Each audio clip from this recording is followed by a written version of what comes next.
My family members used to make fun of my old car, so I decided to give them a little surprise. They'd laugh and say I was still using that old Heap. Not anymore, I thought with a smirk. When they discovered their names were on the paperwork for my brand new Lamborghini, I never thought I'd be sharing this.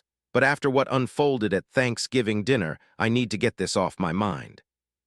Just so you know, this might be a lengthy story, but I assure you it's worth it.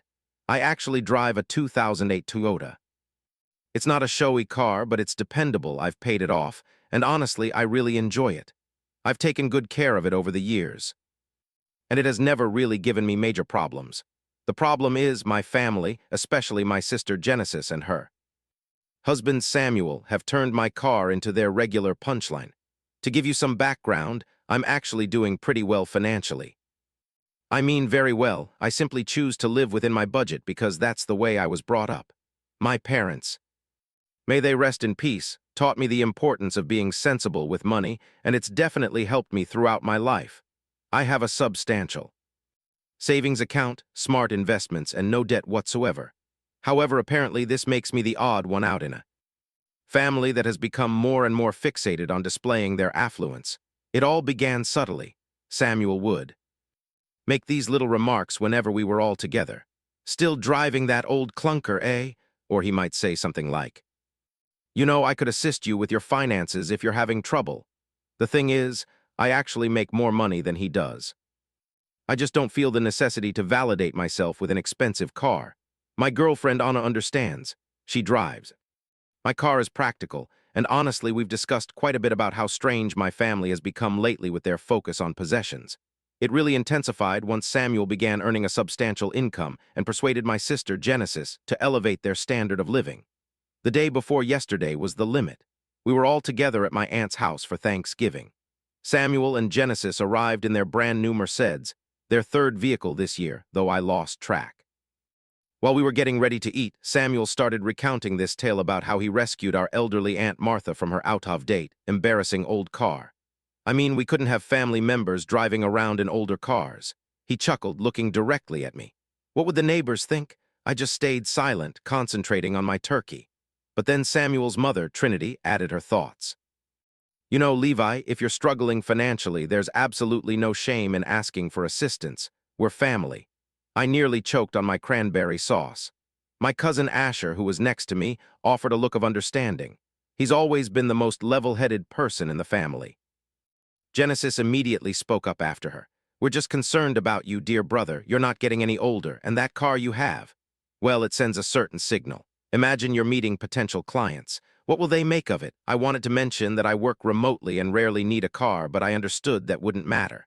They were on a roll. The talk moved into Samuel's guidance. My Aunt Martha was in the middle of purchasing a brand new BMW, a car she clearly didn't need and probably couldn't manage financially. They were also patting themselves on the back, boasting about how they had contributed to upholding the family's reputation. That's when something inside me just broke. I didn't react outwardly, continuing to eat my turkey as if everything was normal. But inside, I made a choice. If they wanted to evaluate a person's value based on their vehicle, perhaps it was time to play along. Just not the way they would anticipate. Later that night, Anna and I were driving back in my very uncool Toyota when she noticed I was unusually silent. You're up to something, aren't you? She inquired with her typical knowing glance. Possibly, I answered, already formulating a strategy in my mind. You know how they're constantly offering to assist me financially. Perhaps it's time I actually took them up on their offer. Anna lifted an eyebrow in surprise. What precisely are you scheming? I gave a little smile. They're really pushing me to buy a new car, huh? All right, let's see how truly helpful they want to be. I spent the rest of the night doing research, making phone calls, and creating my plan. My family thinks I'm clueless when it comes to money because of my older car. It's time to give them a lesson about jumping to conclusions and their obsession with material possessions, one they won't easily forget. Currently, I'm still finalizing the details, but let's just say Samuel's knowledge of expensive cars could be useful very soon. He's constantly boasting about his contacts at luxury car dealerships. Might as well put those contacts to good use. It might appear trivial, but sometimes it's essential for people to grasp that evaluating others based on their material goods is a risky proposition. Also, I have a hunch that the next few weeks will be quite intriguing. I'll keep you informed about how this whole thing unfolds. I have a strong feeling that next year's Thanksgiving feast will be remarkably different. I've been working on my plan for the past couple of weeks, and things are, well, let's just say they're progressing in a fascinating way. After the Thanksgiving holiday, I initiated the process by chatting with a lawyer I know. It wasn't for official legal counsel, but rather just to get a grasp on my available courses of action. That discussion proved to be quite enlightening. During our talk about various possibilities, she brought up something about people who guarantee loans, and that sparked a thought process in me. I won't give you all the details, but let's just say that Samuel and Genesis's materialistic leanings could potentially work out to my benefit. The initial part of my plan kicked off at my cousin Asher's birthday celebration just last weekend. I anticipated that Samuel would be there, as per usual, showing off his automotive expertise. I bided my time until he'd had a few alcoholic beverages, since that's when he truly enjoys boasting about his knowledge of high-end automobiles. I casually brought up the idea of getting a new car myself. You really should have seen how quickly he perked up. He was practically jolted awake, like a shark sensing blood in the water. My sister Genesis practically appeared out of thin air right beside us. Ultimately, Samuel gave me a slap on the back. "It's about time you began concerning yourself with your public image," he declared. "What kind of vehicle are you leaning toward?" I just gave a casual shrug, acting unconcerned. "I've been checking out." I was considering more expensive possibilities. You see, you all keep pointing out how my current vehicle impacts my opportunities. Genesis was practically overflowing with excitement. "Oh my goodness, we absolutely have to assist you. Samuel has insider knowledge of all the finest car retailers. Isn't that correct, sweetie?" Samuel swelled with pride. "I have contacts at every high-end car seller in town. They're all vying for my attention. I could secure you an amazing bargain." I made certain to appear doubtful. "I'm not sure. It's a significant undertaking. And the loan arrangements, that's when." Genesis stepped in precisely as I'd anticipated. "Don't fret about that. Samuel boasts excellent credit. He might even help you acquire a superior interest rate." I discreetly looked at Anna across the room, and she gave me a barely noticeable head movement. We'd rehearsed this conversation beforehand. She's unusually skilled at strategizing these types of things. The following day, Samuel gave me a call. He had already contacted his contact at the auto dealership. "Listen," he said, attempting to appear nonchalant. "I'm aware that you're likely anxious about such a significant acquisition. Why don't you let me take care of the price talks? These dealers, they can sense vulnerability, but they're familiar with me. I met up with him for coffee later that week. He brought Genesis with him, and they had already selected several potential models they believed were suitable for the family's reputation. The sums they were quoting made me inwardly recoil, but I went along with it. "The truth is," I said, gazing into my coffee, "my credit isn't top-notch. A total fabrication, but they swallowed it. I've been so dedicated to saving that I haven't established much of a credit record. Genesis and Samuel. I see that look sometimes. You know, the one that suggests someone believes they're better than you. Well, it started with Genesis. Perhaps we could assist. After all, you're my sibling." Then Samuel chimed in, excited to demonstrate his financial skills. "I could co-sign the loan just for a little while, right, to help you secure a better interest rate. Once you've completed some payments, you can get a new loan in your name only." I acted like I was hesitant. I said I couldn't ask you to do that. "Don't be silly." Samuel brushed aside my concerns with a gesture. "What are families for anyway? Plus, with my good credit and your savings, you could get something truly amazing. Show everyone that you've matured." The condescending way he spoke made it simpler to follow through with my plan. For the next hour, we looked at different models on his phone. He consistently nudged me toward the more costly choices, emphasizing how important appearances were and how this would completely transform my life. That weekend, we went to a dealership just to browse, but Samuel had already arranged it all. His friend, the sales manager, had several cars ready for us to inspect. Genesis came along, already making plans about where to drive my new car for family gatherings. All the while, they never inquired about my actual income or how much I had saved. They were so wrapped up in the thrill of helping me that they disregarded practicality. Each time I brought up price concerns, they dismissed them with remarks about putting money into yourself and how vital appearances are. Then, yesterday, Samuel messaged me about a specific model that he thinks the vehicle of my dreams would be absolutely ideal. The cost made me burst out laughing, honestly. It costs more than a lot of folks' homes. But here's the curious thing, he seems so desperate to show off his knowledge and connections, he's volunteering to take care of everything. He's even offered that both he and Genesis could co-sign to get me the absolute best possible interest rate. Anna believes we should feel bad about what we're doing, but after observing them swindle Aunt Martha into that BMW that she can barely manage financially, I'm having trouble feeling remorse. We are meeting with the dealer to go over possibilities tomorrow. Samuel's already telling everyone in the family how he's guiding me and helping me with my money. The joke is pretty funny if it wasn't so depressing. I have all of the documents ready. Anna helped me get everything ready last night. Samuel and Genesis are so preoccupied with how impressive it will be that they're helping me buy a fancy car that they haven't even bothered to ask any questions about the specifics of the loan they're so excited to get involved in. The best part about all of this, they are adamant about keeping this a secret until the deal is complete. They're aiming to surprise the family at the next get-together. I'm guessing they're planning on taking the credit for my success. I will give you another update after tomorrow's meeting. I have a feeling Samuel's reaction is going to be priceless when he finds out what car model I've decided on. It actually happened. I still cannot quite believe how flawlessly everything played out at the dealership yesterday. My hands are still shaking a little as I think about it. My day began with a text from Samuel at 7 in the morning. He said it was a big day and not to stress over anything. He promised he would handle all the bargaining. Following that, he sent me about 15 more texts with advice on my attire and behavior. Some of the advice was, let me do the talking, and to try to look successful but not too eager. I arrived at the car dealership at 10 a.m. Genesis had insisted on coming along. She wouldn't miss being present for this big achievement in my life. Honor accompanied me for emotional backing and to secretly document everything on her phone. Samuel was already there, catching up with his buddy, the sales manager. He had selected 3 different cars for me to consider. They were all pricey, but didn't quite align with my tastes.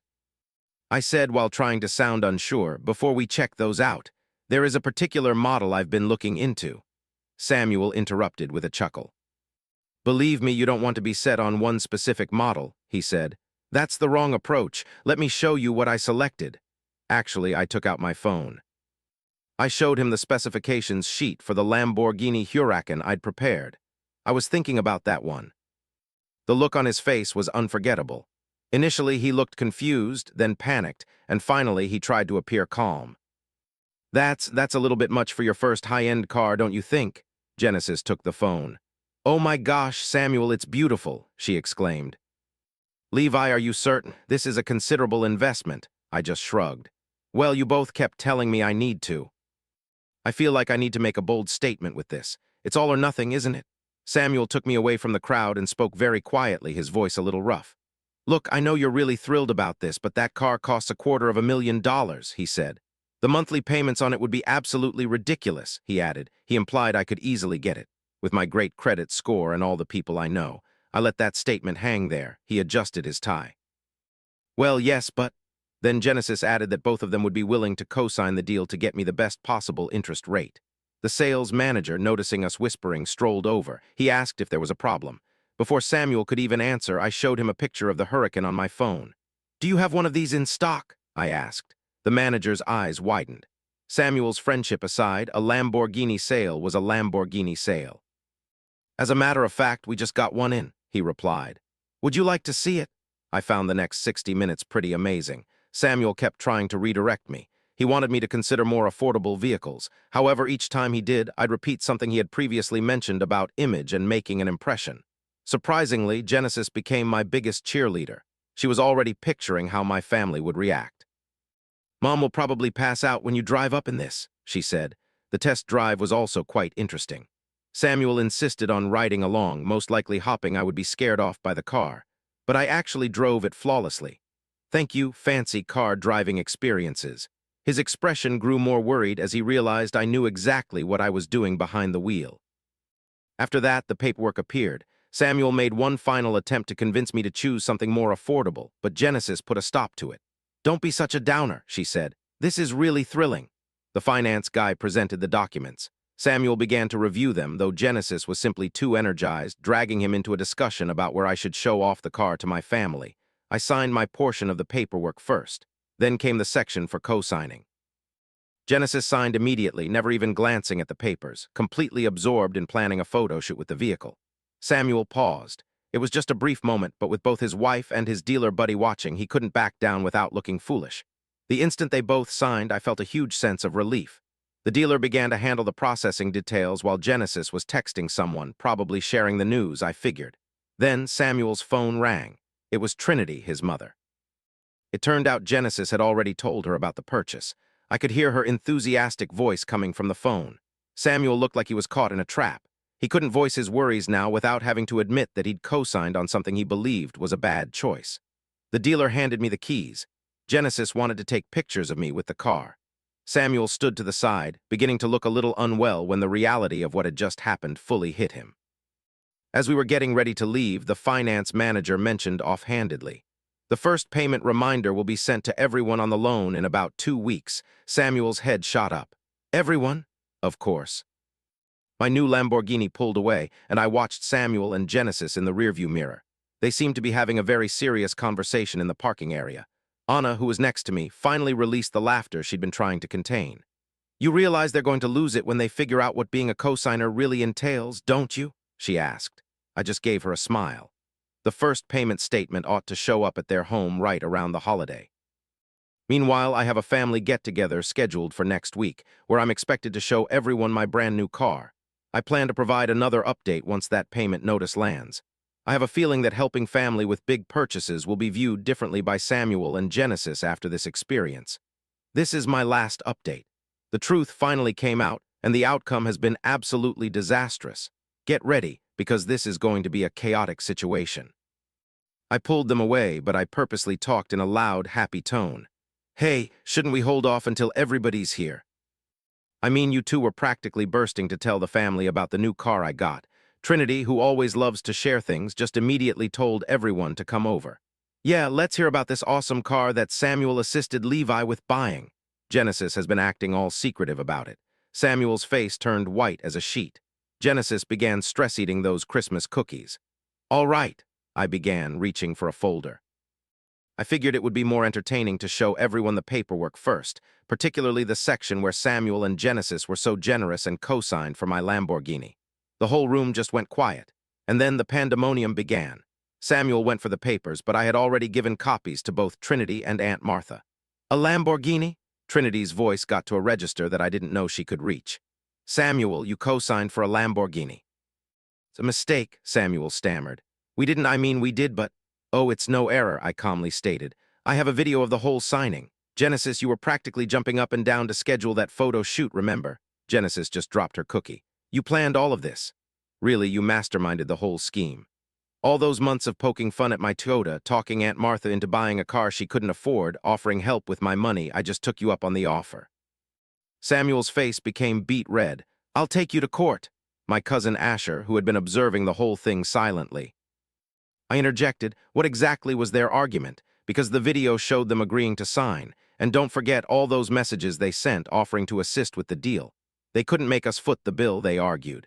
At this point, Genesis was almost beside herself. Actually, I produced another piece of paper. As co-signers, they were equally bound to the debt. My legal counsel had made it all quite clear.